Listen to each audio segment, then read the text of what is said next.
Ok, bonsoir à tout le monde et que Dieu vous bénisse. Comme prévu, aujourd'hui on a décidé de parler de l'avènement du christianisme en Afrique. Et comme je le dis, aujourd'hui les chrétiens sont un peu ignorants de, de beaucoup de choses. Et à cause de plusieurs, suite à plusieurs déclarations des chrétiens dans des panels de débats, d'échanges bibliques, que j'ai décidé de parler de ce sujet-là. Parce que, pourquoi je dis que les chrétiens sont ignorants? Tous les chrétiens, absolument tous les chrétiens, parce que pratiquement tous les chrétiens avec qui, que ce soit les pasteurs, que ce soit les fidèles, tous les chrétiens, en tout cas dans la totalité, dans la globalité, tous les chrétiens ont tendance à croire et même affirment que avant l'avènement du christianisme en Afrique, aucun Africain ne connaissait Dieu. En d'autres termes, avant l'avènement du christianisme, tous les Africains adoraient des fétiches, tous les Africains adoraient leurs ancêtres, tous les Africains, en d'autres termes, aucun Africain ne connaissait Dieu. Ça, c'est l'affirmation et la déclaration de tous les chrétiens. Et donc, suite à cette affirmation, à ces affirmations, j'ai décidé aujourd'hui de parler un peu de l'historique de l'avènement du christianisme en Afrique. Comment le christianisme est arrivé en Afrique? Quand est-ce que le christianisme est arrivé en Afrique? Et est-ce que, avant l'avènement du christianisme en Afrique, tous les Africains adoraient des fétiches, tous les Africains adoraient leurs ancêtres? Est-ce que, avant que le christianisme vienne en Afrique, aucun Africain ne connaissait Dieu? C'est ce qu'on va essayer de comprendre aujourd'hui. Et le thème est vraiment large, est tellement vaste, est tellement long que peut-être on va en parler sur 2 ou 3 samedis. D'accord? Sur 2 ou 3 séances. D'abord, aujourd'hui, on va parler un peu de l'historique du christianisme. L'historique, l'avènement du christianisme en Afrique. Il faut retenir qu'il y a eu 3 phases de l'avènement du christianisme en Afrique. Et on va voir un peu ces 3 phases. Quelles sont ces 3 phases-là? Il y a eu d'abord la première phase de l'avènement du christianisme entre le 1er et le 7e siècle. D'accord? Donc, l'avènement du christianisme entre le 1er et le 7e siècle. Et cet avènement du christianisme, c'était précisément en Afrique du Nord. Donc, quand on parle d'Afrique du Nord, il y a d'abord le christianisme au 1er siècle qui s'est implanté en Alexandrie, qui est en Égypte, et à Carthage. D'accord? Donc, le christianisme qui va s'installer au 1er siècle, entre le 1er et le 7e siècle, en Égypte, en Éthiopie, en Afrique du Nord. D'accord? Entre le 1er et le 7e siècle. Mais le christianisme va disparaître. Pourquoi? Il va disparaître suite à l'invasion des Arabes de l'islam en Égypte ou en Afrique du Nord. D'accord? Donc, suite à l'invasion de l'islam, à partir du 8e siècle, c'est comme ça que le christianisme va commencer par disparaître en Afrique du Nord. D'accord? Voici pourquoi aujourd'hui, vous allez remarquer que la plupart des pays de l'Afrique du Nord sont des pays islamiques. Quand je parle de l'Égypte, quand on parle de la Tunisie, quand on parle de tous les pays maghrébiens, sont généralement, en général, des pays islamiques. D'accord? Donc, le christianisme qui va s'implanter entre le 1er et le 7e siècle en Afrique du Nord, et plus tard, avec l'invasion de l'islam, va commencer par disparaître. D'accord? Donc ça, c'est la première phase. D'accord? La première phase comment dirais-je, de l'invasion euh, du christianisme en Afrique. D'accord? Et après cette première phase entre le 1er et le 7e siècle, à partir du 15e siècle, il y aura la deuxième phase. D'accord? Il y aura la deuxième phase de l'invasion du christianisme avec les Portugais qui vont venir au Congo, au royaume du Congo, pour coloniser. D'accord? Ils vont venir explorer avec la traite négrière. Ils vont venir coloniser le royaume du Congo. D'accord? Et ils vont venir en même temps avec le christianisme. Donc, ça, c'est entre le 15e et le 17e siècle.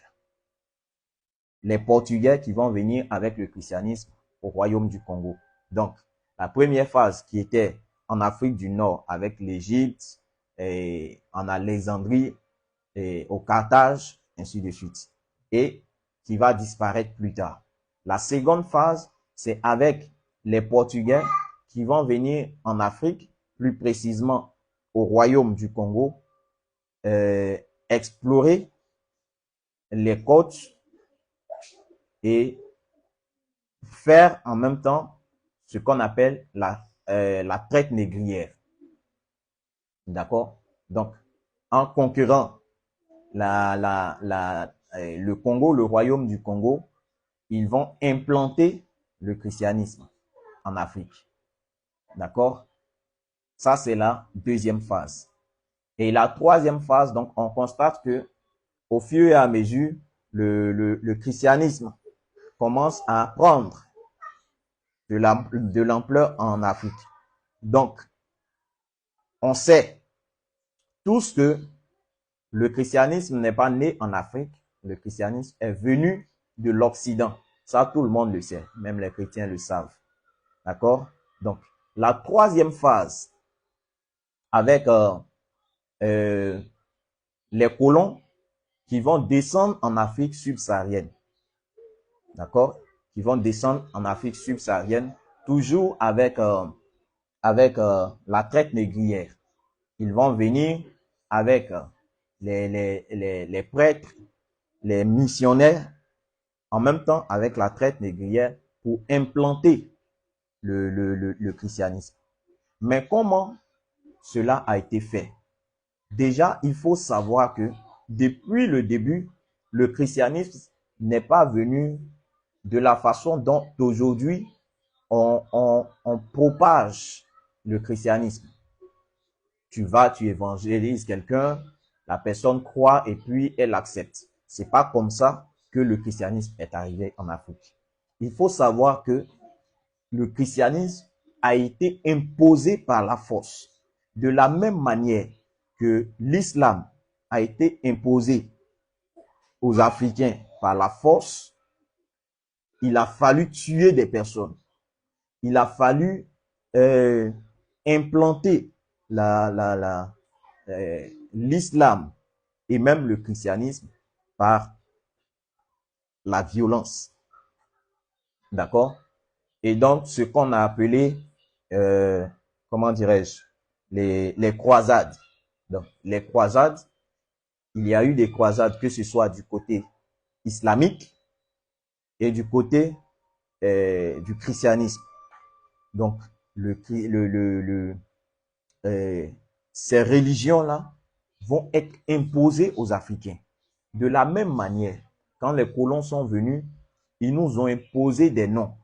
Parce que les Africains avaient leur culture, avaient leur tradition, avaient leur nom.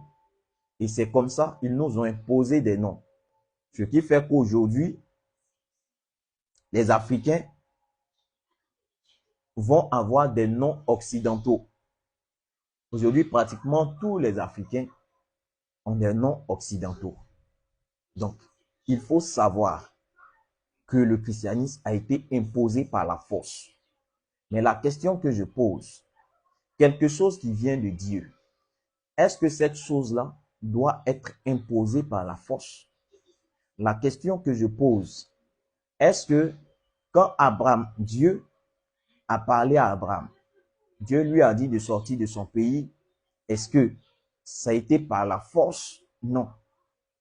La chose de Dieu ne se fait pas par la force.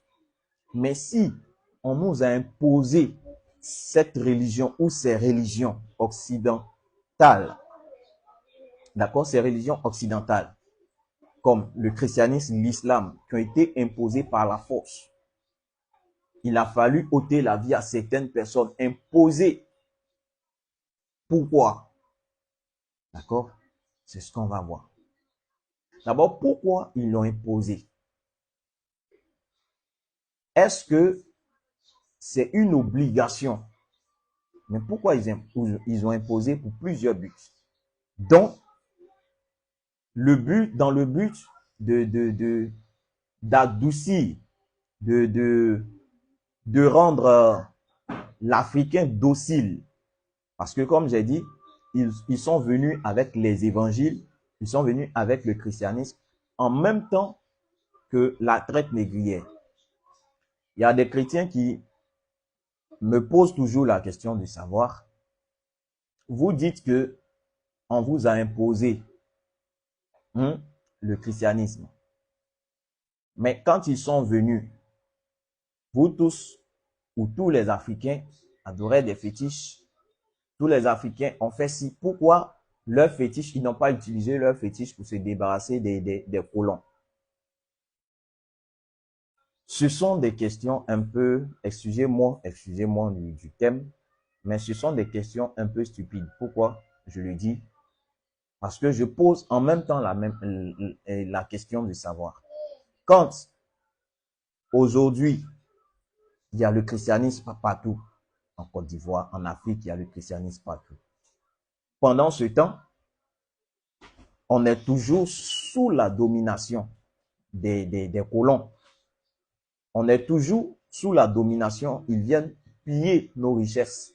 Ils viennent nous faire la guerre.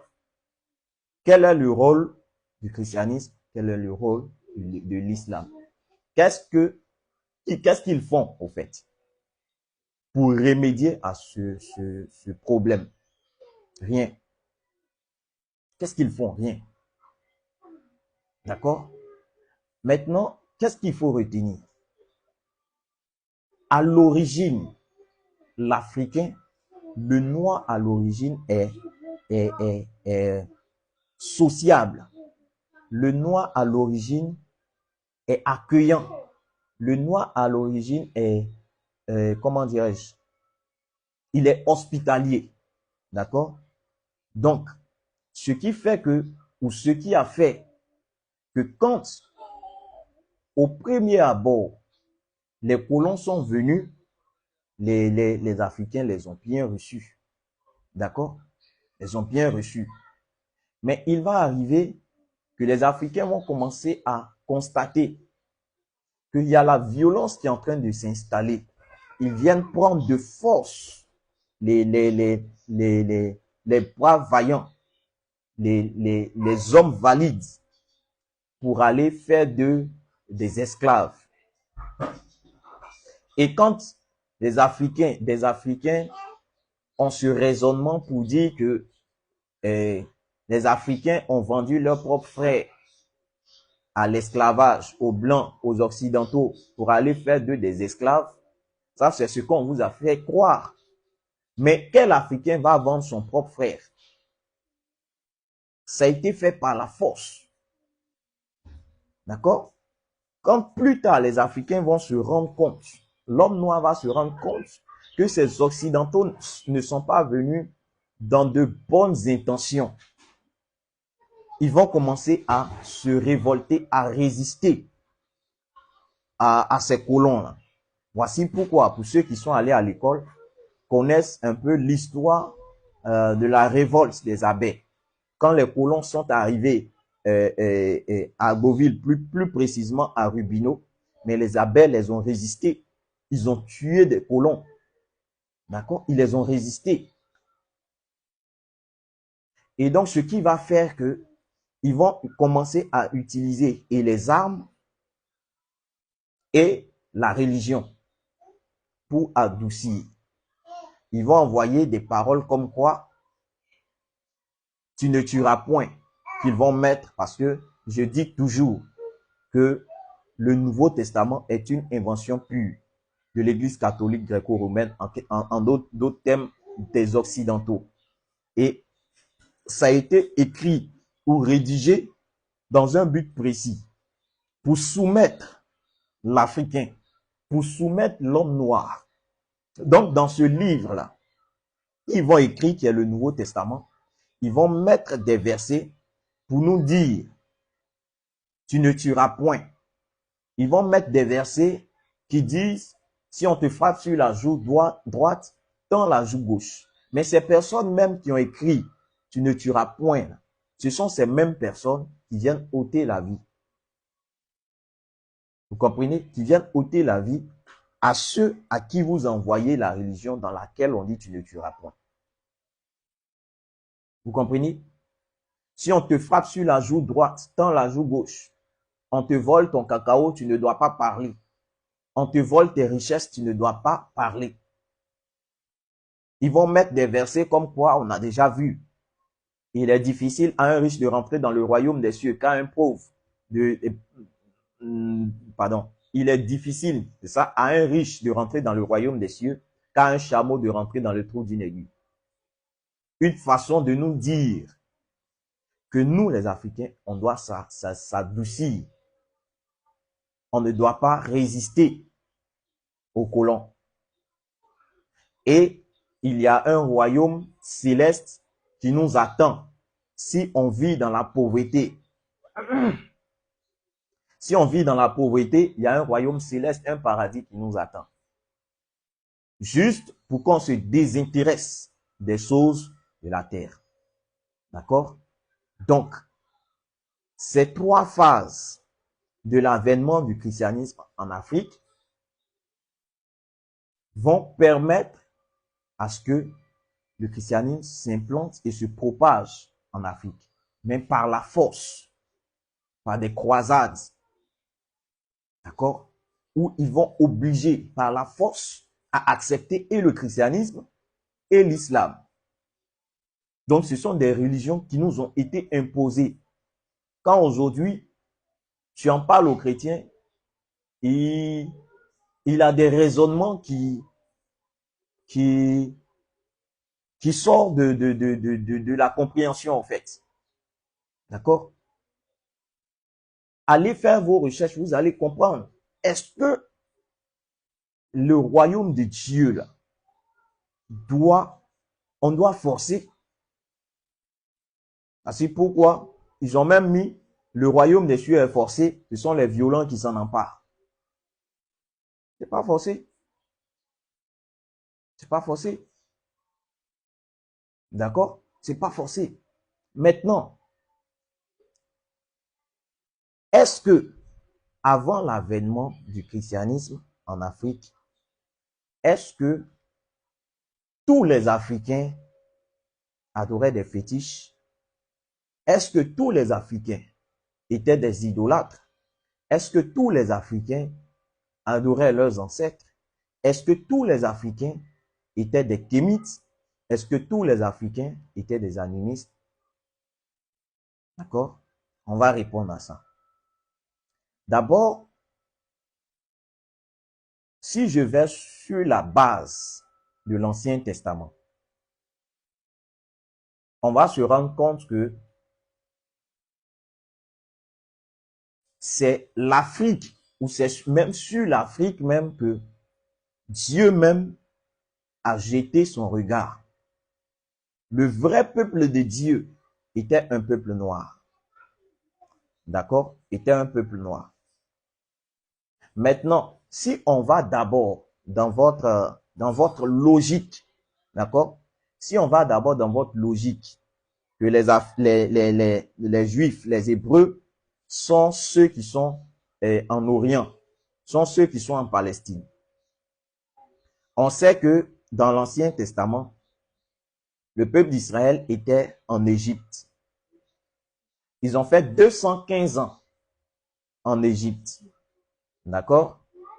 Ils avaient leur Dieu qu'ils adoraient, qui était le Dieu d'Abraham, d'Isaac, de Jacob, le Dieu créateur de toutes choses, l'Éternel des armées, ainsi de suite. Ce Dieu véritable qu'ils adoraient. D'accord? Le vrai peuple d'Israël. Ils vont se retrouver en Égypte où ils vont faire 215 ans. Il est probable, il est normal que ce peuple-là soit un nombre, une partie de ce peuple adopte le Dieu des Égyptiens et une partie du peuple égyptien adopte le Dieu des Hébreux, le Dieu du peuple d'Israël. Donc, on sait tous que le peuple d'Israël était un peuple qui adorait Dieu. Même en Égypte, ils adoraient Dieu. Voici pourquoi, quand Dieu va se révéler à Moïse, Dieu va dire, j'ai entendu les cris que leur font pousser ces oppresseurs. Je suis descendu pour le délivrer. Donc, ils criaient toujours à Dieu. Que Dieu vienne les délivrer de l'oppression des Égyptiens. D'accord? Donc, on sait que en Égypte, le peuple d'Israël adorait Dieu. Et c'est normal qu'une partie ou certains Égyptiens puissent se convertir au Dieu des Juifs. Il est tout à fait logique que certains peuples ou certains Égyptiens puissent se convertir au peuple d'Israël, pardon, au Dieu du peuple d'Israël, au Dieu d'Israël. D'accord? Il est tout à fait logique. C'est comme, je prends un exemple, des chrétiens qui viennent s'installer en Côte d'Ivoire, où en Côte d'Ivoire, il n'y a que des animistes. Plus tard, au fil des années, forcément, ces chrétiens-là vont parler de leur Dieu à ces animistes, et certains, quelques-uns d'entre eux, vont accepter, d'accord, le Dieu des chrétiens. C'est normal. Donc, en Égypte, le peuple d'Israël qui adorait Dieu, forcément, parmi les Égyptiens, il y a forcément des Égyptiens qui vont se convertir au Dieu d'Israël. Et on a la preuve que quand le peuple d'Israël est sorti de l'Égypte, on a la preuve que il y a des Égyptiens qui les ont suivis, qu'on appelle les Ramassis. Il y a des Égyptiens qui ont suivi le peuple d'Israël, qui sont devenus des Juifs, des Hébreux plus tard. D'accord? Donc, s'ils ont suivi le peuple d'Israël Et ils sont sortis de l'Égypte avec eux. Ils se sont retrouvés dans le désert. Et ils ont traversé, selon la version ou selon la Bible, la mer Rouge, ainsi de suite. Forcés, ils ont adopté le Dieu d'Israël. Donc, d'où il faut savoir que en Égypte, il y avait des adorateurs de Dieu. Il y avait des gens qui connaissaient le Dieu d'Israël. Et on a vu ici que le vrai peuple d'Israël même est un peuple noir. Donc, quand on nous dit que avant l'avènement du christianisme, tous les Africains adoraient des fétiches, je dis non. D'accord? Et comme je dis, le vrai peuple, quand on a vu les différentes phases de l'avènement du christianisme, on s'est rendu compte ou on a vu que la première phase, c'était en Égypte et en Afrique du Nord. Mais plus tard, l'islam va venir s'installer. Ils vont faire la guerre aux Égyptiens. Ils vont chasser les Égyptiens qui vont fuir. Donc le vrai peuple égyptien, comme on a vu dans nos vidéos précédentes, le vrai peuple égyptien est un peuple noir. Les vrais Égyptiens de l'Antiquité étaient des Noirs qui sont descendus en Afrique subsaharienne, dont les Akans, on a déjà vu ça. Donc le vrai peuple égyptien, c'est un peuple noir.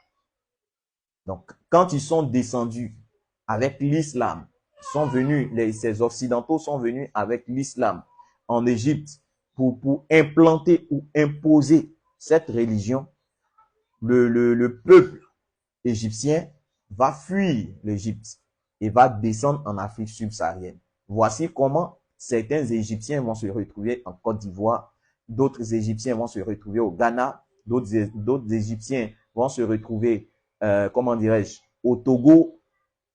Donc, quand on parle des Akans, ce sont les vrais Égyptiens d'origine, les vrais Égyptiens de l'Antiquité, les vrais Égyptiens. C'est pas ceux qu'on voit, ces Égyptiens de peau blanche qu'on voit aujourd'hui en Égypte. Non, les vrais Égyptiens sont des Noirs, sont des Akans. Voici pourquoi j'étais en train d'expliquer.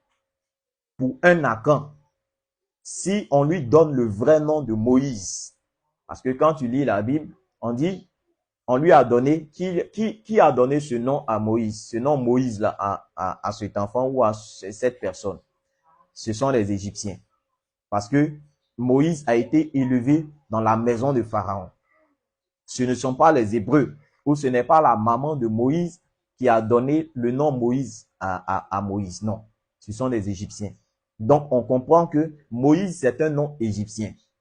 C'est leur traduction en traduisant la Torah, en traduisant l'Ancien Testament, qui vont changer les noms. Sinon, quand tu lis dans Exode, on lui a donné le nom Moïse. Pourquoi? Parce qu'il a été tiré de l'eau. Mais demandez à un Akan, demandez à un Baoulé, comment on dit tiré de l'eau? Il y a un nom qui ressemble à Moïse. On a parlé de ça, je crois, samedi, je suis passé ou quoi. On a parlé de ça. Si vous demandez à un Baoulé, à un Akan, tiré de l'eau, c'est quoi? Mozué. Qui ressemble à Moïse. Donc, Moïse même n'est pas son vrai nom égyptien. Mais quand tu entends la traduction, dans le vrai nom égyptien, tu vas te rendre compte que c'était un peuple Akan. D'accord? Donc, on comprend ici automatiquement que avant l'avènement du christianisme en Afrique, avant le premier siècle, donc avant Jésus-Christ, en griffe, parce que moi je dis et j'affirme toujours que Jésus n'a pas existé. C'est une histoire inventée de toutes pièces. D'accord? Plus tard, dans la suite, peut-être le samedi prochain, on va voir où le nom et l'histoire, on a déjà parlé de ça, mais où ça a été tiré, l'origine et tout. On va en parler. Mais pour l'heure, Retenons que avant Jésus-Christ, les Africains connaissaient le vrai Dieu. Les Noirs connaissaient le vrai Dieu. Et même le peuple d'Israël était un peuple noir qui connaissait Dieu. Le peuple égyptien était un peuple noir qui connaissait Dieu. Et on va encore vérifier ça dans un autre verset de l'Ancien Testament. Parce que beaucoup de chrétiens, ou tous les chrétiens, ont cette façon de raisonner, de comprendre.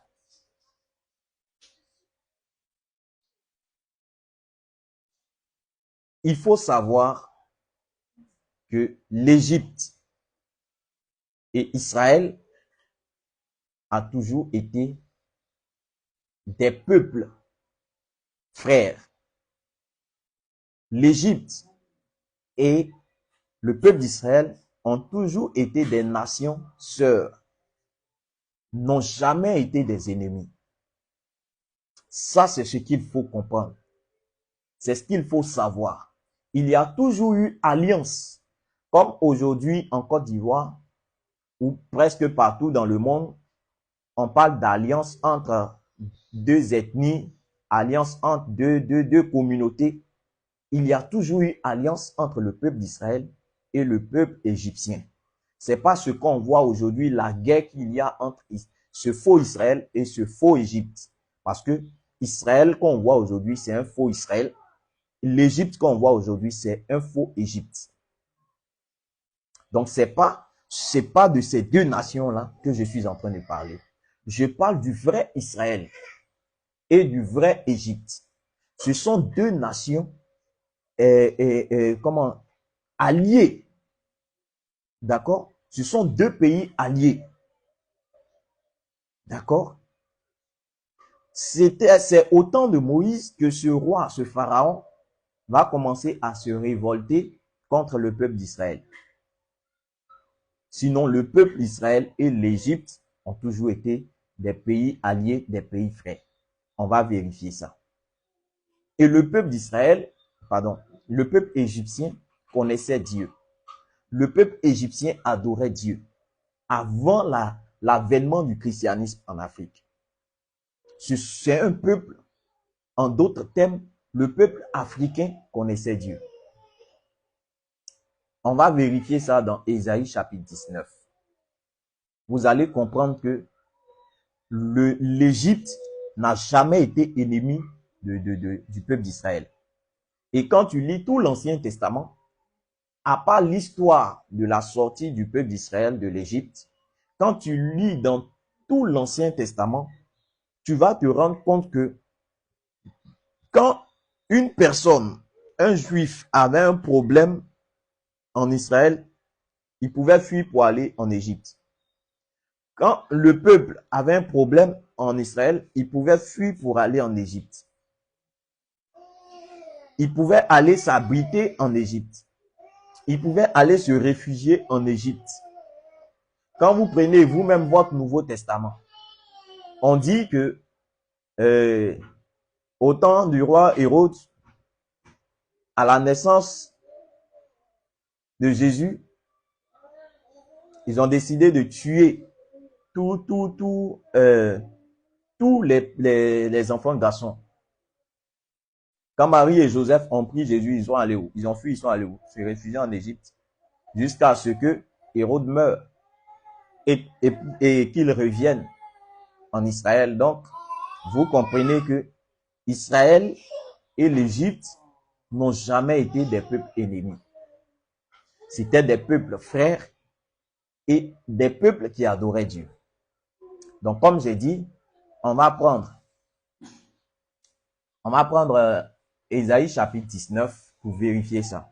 Parce que les chrétiens sont très ignorants sur ce côté, sur ce point. Ils n'ont pas cette information.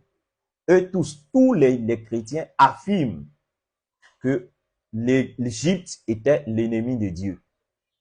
Ils affirment que l'Égypte était l'ennemi d'Israël.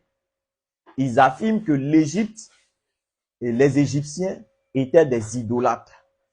Ils ne connaissaient pas Dieu. On va vérifier. Ésaïe chapitre 19. On peut lire tout le chapitre, mais je vais commencer le premier verset, je vais sauter et aller dans les derniers versets d'Ésaïe chapitre 19. Donc, je lis Ésaïe 19 à partir du verset 1er. Qu'est-ce qu'il est dit? Oracle sur l'Égypte. Donc, prophétie sur l'Égypte. Donc, le prophète Ésaïe était en train de prophétiser, d'annoncer des choses qui allaient arriver en Égypte, sur l'Égypte. J'étais en train d'échanger avec un homme de Dieu, un pasteur, et j'ai lu ce passage d'Ésaïe chapitre 19. Et je lui ai posé la question de savoir, est-ce que tout le chapitre que je viens de lire, la prophétie qu'Ésaïe a donnée, est-ce que cette prophétie s'est accomplie jusqu'à aujourd'hui, c'est déjà accompli depuis l'Ancien Testament? Est-ce que cette prophétie s'est déjà accomplie? Il m'a dit non, que ça va s'accomplir plus tard. Je dis d'accord, très bien. Maintenant, on va lire pour comprendre.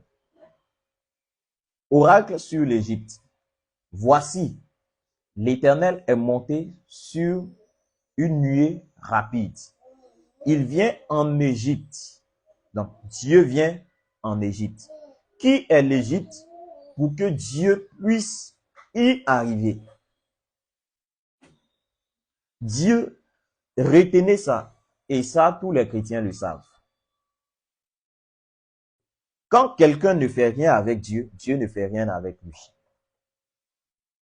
Mais Dieu dit plutôt qu'il châtie ceux qu'il aime. Il châtie celui qu'il aime. Donc, si Dieu se déplace, si Dieu vient pour te châtier, c'est parce qu'il t'aime. Si Dieu vient pour te corriger, c'est parce que tu es son enfant. D'accord? J'étais en train de raconter un peu cette petite histoire. Un père qui donne des conseils à son enfant et qui dit à son enfant, ne fais pas ci, ne fais pas ça, voici ce que je n'aime pas. Et cet enfant sort, il va jouer avec son ami et il va faire gaffe. Lui et son ami sont allés gâter quelque chose ou ont fait quelque chose de mauvaise. D'accord? Et on vient rapporter au père ce que ces deux enfants, c'est-à-dire le fils du père et l'ami du fils, ont fait. Qui de ces deux enfants le père va châtier? Qui de ces deux enfants le père va corriger? C'est normal que c'est son fils qu'il va corriger. Il ne va pas toucher à l'enfant de l'autre, mais c'est lui, son propre enfant, qu'il va corriger. C'est comme ça Dieu. Dieu ne va jamais corriger, frapper, châtier quelqu'un qui n'est pas de lui. Vous comprenez? Dieu ne va jamais corriger, Dieu ne va jamais châtier, Dieu ne va jamais, comment dirais-je, corriger quelqu'un qui n'est pas son enfant. Non. Si tu veux, va adorer des fétiches, ce que tu veux. Dieu ne va rien te faire. Mais toi, un enfant de Dieu, lève-toi, laisse ton Dieu, ce vrai Dieu-là, et puis va adorer une idole. Dieu va te corriger sur le champ. Pourquoi? Parce que tu es son enfant, parce qu'il t'aime. Donc, on revient à notre verset. Oracle sur l'Égypte. Voici l'Éternel est monté sur une nuée rapide. Il vient en Égypte. Donc, Dieu vient en Égypte. Et les idoles de l'Égypte tremblent devant lui. D'accord? Les idoles de l'Égypte tremblent devant lui. Quelqu'un va me dire, ah, c'est parce que les Égyptiens étaient des idolâtres. C'est parce que les Égyptiens n'adoraient pas Dieu. On va lire pour vérifier. Tous les Africains, c'est vrai qu'en Afrique, il y a des kémites, il y avait des kémites, des animistes, mais il y avait des vrais enfants de Dieu qui adoraient Dieu.